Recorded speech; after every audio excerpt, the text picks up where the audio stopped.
Harry and I are meeting up with an old friend of mine, Frank. He reached out to ask me to help out with his Prune Belly Foundation. I couldn't say no. Oh, I hear a guitar. Frank is a musician, so what better place to meet up with him but at a bar where he's performing? Asking why. Did I make you nervous, Frank?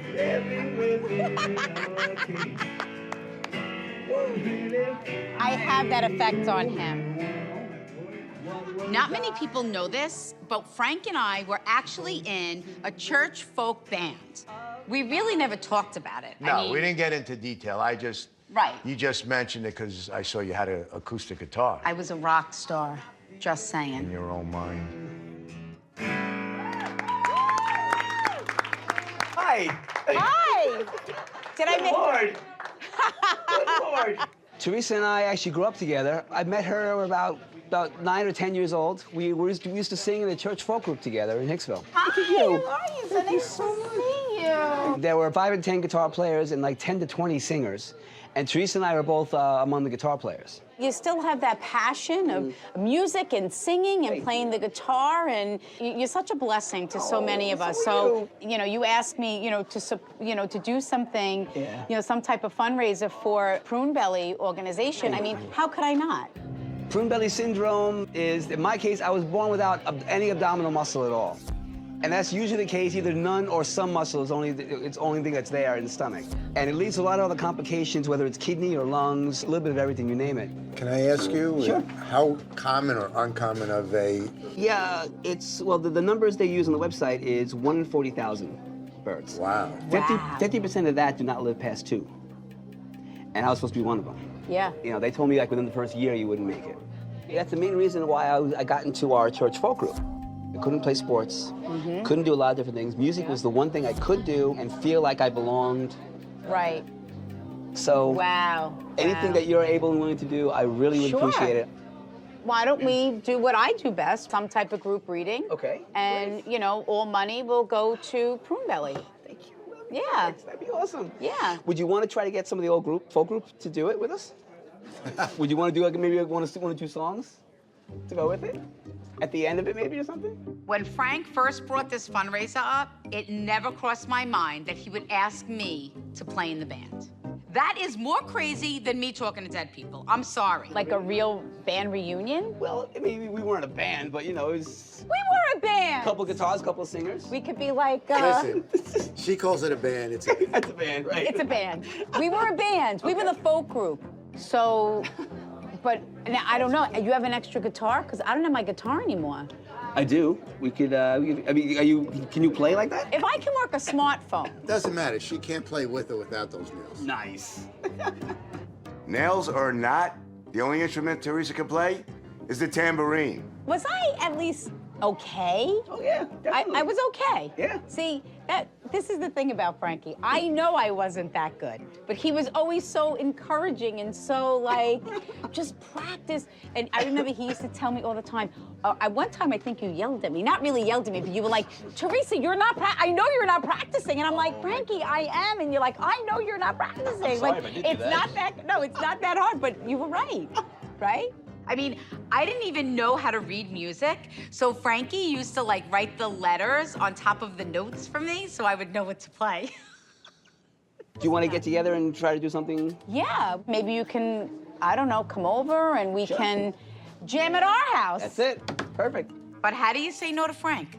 Bringing back the band. I love it. Can't wait to see that. I love this idea. This is awesome. Just make sure your amp's on low. Yeah, right. Oh, nice. Nice. So 1, 2, 3, and...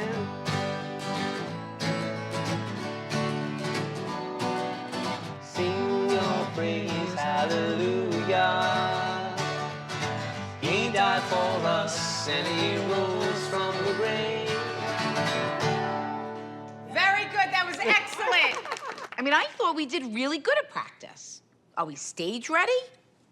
I don't know. Look, we haven't played together in 33 years. Guess we'll just have to see. Hey, I'm just gonna say one thing. I don't know if you guys remember when I was younger, I always had like a lot of anxiety, a lot of nervous, things where I had trouble like sitting still. But for me, it was because I'm able to connect with people that have crossed over. It's almost like when I get nervous about something, I know this sounds odd, but spirit will come through to quote unquote calm my nerves in a sense. I know Frank's father, unfortunately is departed, but there were 2 other father souls that stepped forward. So, your dad is departed as well? So now, did your dad pass from the chest? And who passed from the brain? My father had both. He had a stroke and a heart attack at the same time. My father passed away 18 years ago from a heart attack and a stroke. Did your dad always wear a flannel shirt? I said, you need to show me something so your son knows that you're still present. So your dad is still stuck in the 70s? I'm still stuck in the 80s. It's still working for me. I don't know if it works for anybody else, but if it ain't broke, don't fix it, right? It's true, very true. When my father was at home, that's when he used to lounge around and used to wear a flannel shirt. So unless you lived in my house, you never would have known my father wore those kind of clothes. So for her to have seen the shirt, it was just like, wow. Well, this is weird. I usually don't have this. Did you have a dream or you thought you were just with your father? I didn't have a dream. I crossed over. I passed away. And then came back? Did you just collapse? Because I felt... Yes. About 8 years ago, I had a massive heart attack, and they rushed me to the hospital, and apparently I had been dead for 7 minutes, and they were able to revive me. And I keep seeing your grandmother, and she steps in front, and she's like, Robert, come here, don't go near that gate, and her pulling you back. She wouldn't let me see my father. I remember talking to my grandmother, but I don't remember her responses to me. I just remember she would not let me pass and go see my father. Your father said, when my son crossed over and reached the gates of heaven, I was there. I was on the other side of that gate. That the reason why your grandmother stepped forward and protected you and would not allow you to see your father was because if you saw your father, you would not have wanted to have come back. And your father said, I needed to do that so my son could go back and have the life that he deserved, but more importantly, that God intended him to have.